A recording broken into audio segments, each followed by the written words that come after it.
뺑소니 말고 자동차로 일으킨 범죄 중에 굉장히 저한테 기억에 당시에 남았던 그런 사건이 있어요. 저 고등학교 1학년 때 일어난 사건이고요. 여의도 광장 차량 질주 사건. 다들 예, 기억하실 겁니다. 예. 이 사건이 일어난 게 1991년 10월 19일인데 그때는 여의도 공원이 아니라 여의도 광장이었죠. 예. 근데 그 여의도 공원 되기 전에는 거기 정말 다 벌판이었죠. 아스팔트. 예. 예. 지금 한강 둔치처럼 거기 이렇게 많이 갔던 거예요. 예. 맞아요. 그 자전거 타고 롤러스케이팅 타는 분들이 되게 많았어요. 거기서. 이 사고가 일어난 게 토요일이에요. 토요일이고 사람 많이 모였죠. 아이들 자전거 타고 롤러스케이트 타고 하는데 녹색 하이드 한 대가 갑자기 질주를 해서 들어와요. 200m를 가면서 23명을 쳐요. 서울 여의도 광장에서 20살 김용재 씨가 훔친 승용차를 과속으로 몰아 광장에서 주말 오후를 보내던 학생 시민들 사이로 뛰어들었습니다. 김 씨는 KBS 본관 앞길에서 여의도 광장 쪽으로 차를 과속으로 몰아 닥치는 대로 사람을 치어서 12살 지군과 6살 윤군이 그 자리에서 숨졌습니다. 또 학생과 시민 21명이 한꺼번에 중상을 입었습니다. 오늘 사고로 피해를 입은 사람들은 대부분 어린이들로 주말을 맞아 가족이나 친구들과 함께 여의도 광장에 놀러 나왔다가 이 같은 변을 당했습니다. 이 차가 들어오자마자 초등학교 5학년생 자전거 타던 아이를 치어요. 아이는 현장에서 바로 사망합니다. 조금 있다가 6살짜리 아이를 또 칩니다. 이 아이도 바로 사망합니다. 그때 방송 뉴스를 보니까 그 라이드 속도가 시속 100km였다고 해요. 사람들이 알았죠. 아, 저게 사람을 치러 오는 차구나. 막 도망을 가죠. 살인질주네요. 살인질주죠. 네. 현장은 아수라장이 됐죠. 뭐 피투성이에 뭐 부서진 자전거 파편, 뭐 옷가지, 뭐 신발 막 이런 거 널려 있었습니다. 시민들이 일단 그 차 주위로 몰려듭니다. 몰려들어가지고 이거 누가 운전했냐, 막대기랑 이런 걸로 차 유리창을 깨고 그 사람을 끌어냅니다.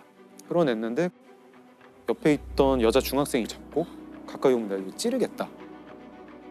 다행히 너무 이제 이건 정말 하늘이 도운 건데 벨트 버클에 찔려가지고 요거는 이제 그 여학생은 안 다쳤고 옆에 있던 시민들이 이 칼 든 손을 잡고 완전히 분노해서 붙잡았죠. 경찰차 오고 이제 뭐 앰뷸런스 오고 해서 이 녀석도 경찰서로 데리고 갑니다. 저도 이제 사회부에서 경찰 기자를 할 때 가끔 흉악범 잡힐 때 그 경찰서로 막 가거든요. 그럼 보통 범인들이 이렇게 잠바 같은 거 눌러 쓰고 말 안 해요. 그냥 죽을 죄를 졌습니다 뭐 이 정도인데 이 녀석은 정말 많이 떠들어요. 왜 그런 일을 저지르셨습니까? 뭐 물어보면 카메라 앞에서 사람이 싫어져가지고 그냥 다 죽이고 싶었다. 이제 살아봐야 마찬가지다. 죽고 싶은 마음밖에 없다. 죽자. 뭐 이런 말 막 합니다. 범이 누굽니까? 김용재라는 사람이었습니다. 사람들이 싫어져 갖고요. 한마디로 그냥 다 죽여버리고 싶어 갖고 뭐 다른 뜻은 없습니다.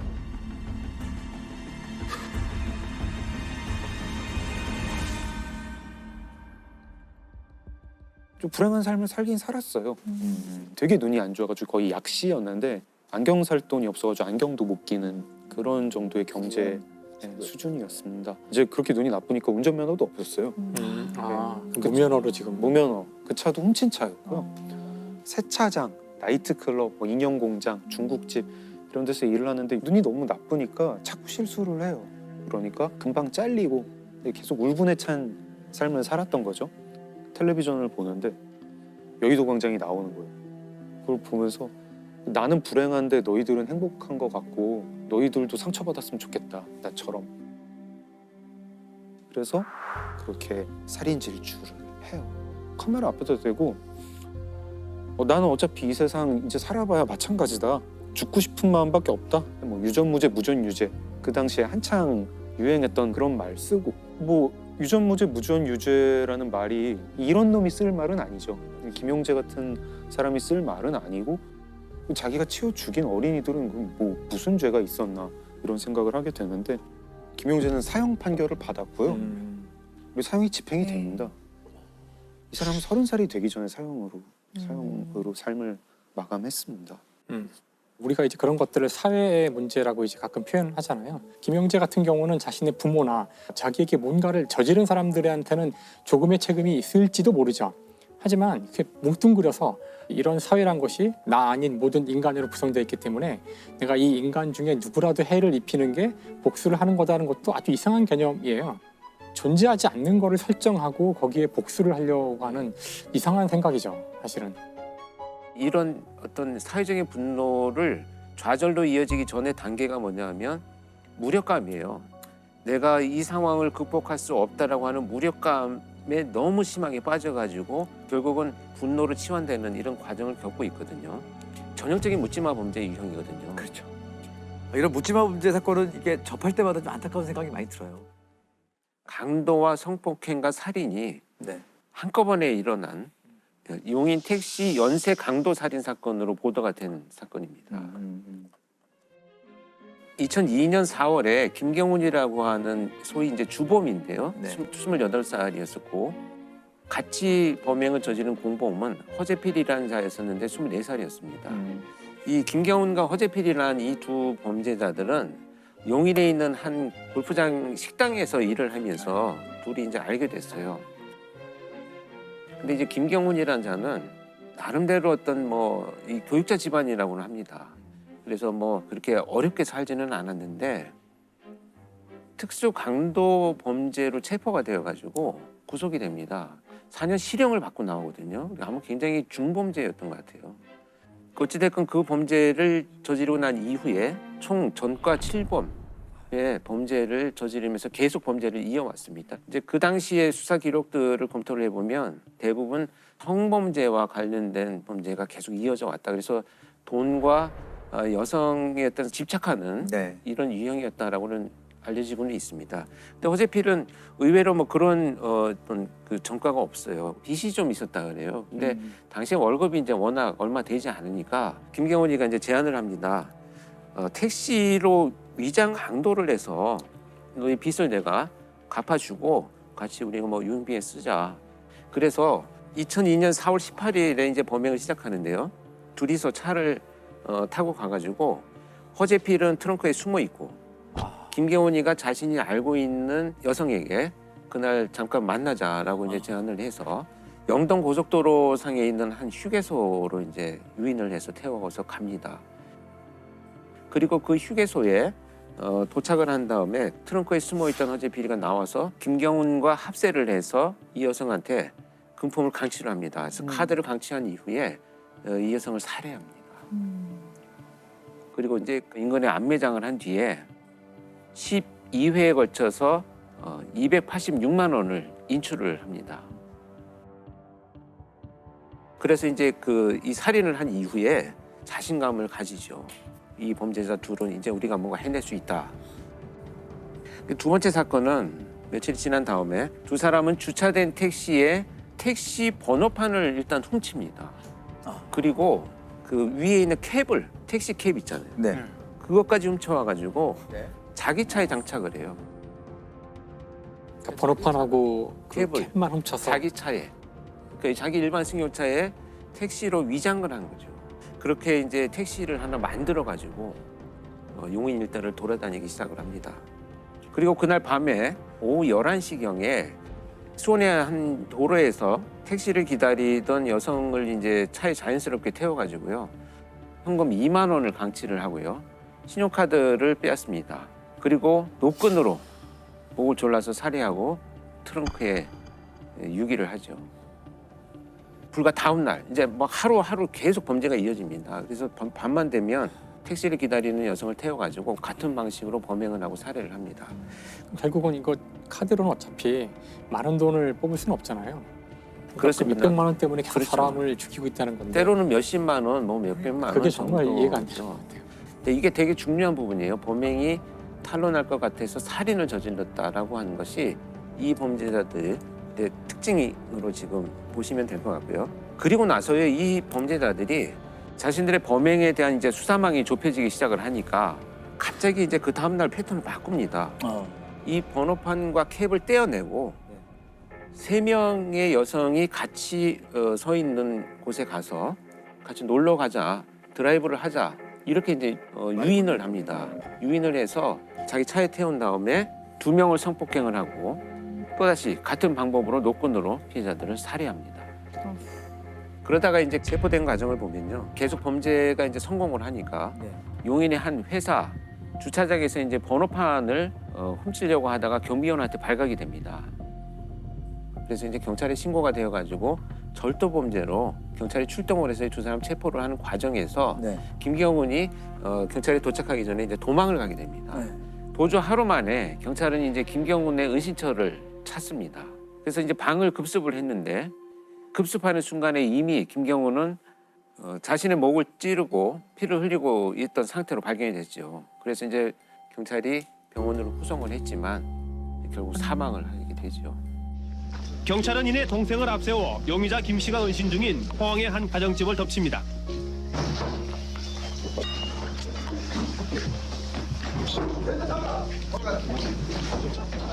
방 안에 숨어있던 용의자 김 씨는 경찰이 들이닥치자마자 바로 자결을 시도합니다.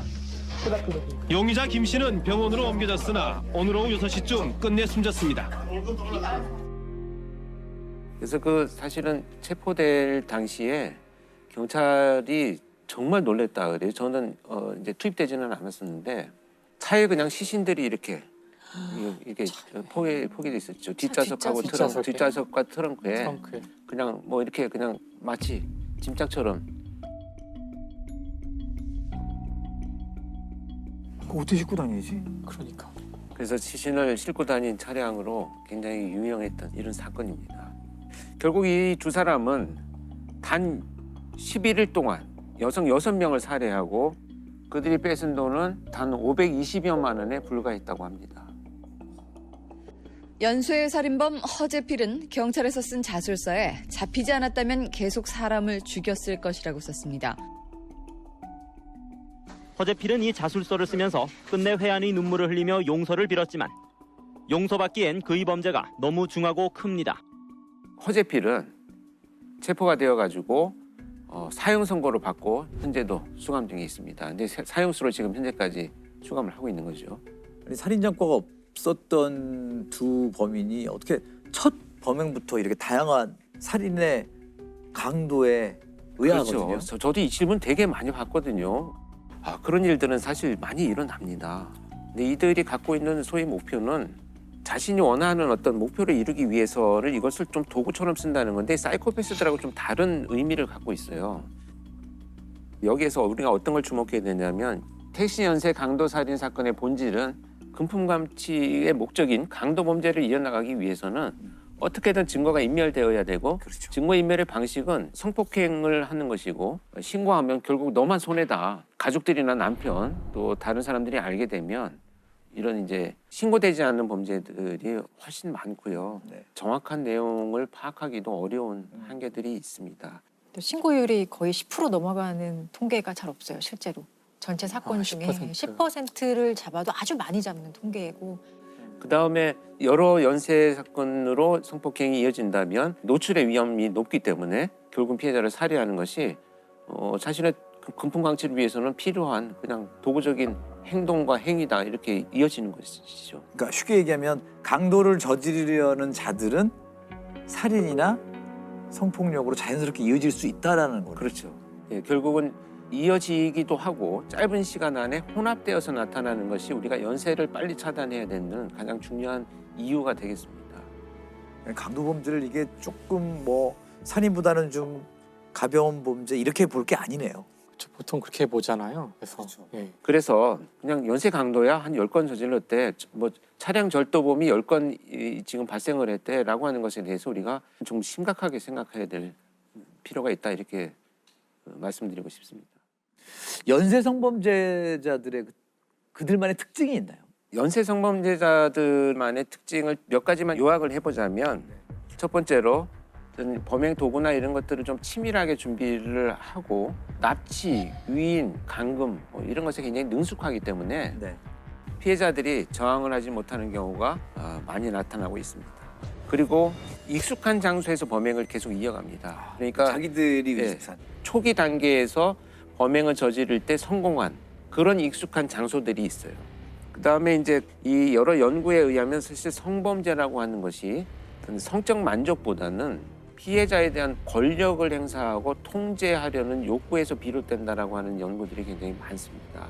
그래서 이런 그 몇 가지 특징들을 대표적으로 나타내는 범죄가 이중구 연쇄 성폭행 사건으로 알려져 있는 사건입니다. 1998년부터 2005년까지 발생한 사건입니다. 그래서 7년간이요? 7년간 사실 이제 전국을 다니면서 범행을 저질렀는데 DNA로 밝혀진 것만 77건입니다. 나온 것만 DNA 검사로 확인된 것만 77건이고 체포된 이후에 밝혀진 것도 30건 정도가 되고요. 총 184명의 피해자를 남긴 정말 희대의 연쇄 성폭행 사건으로 남아 있습니다.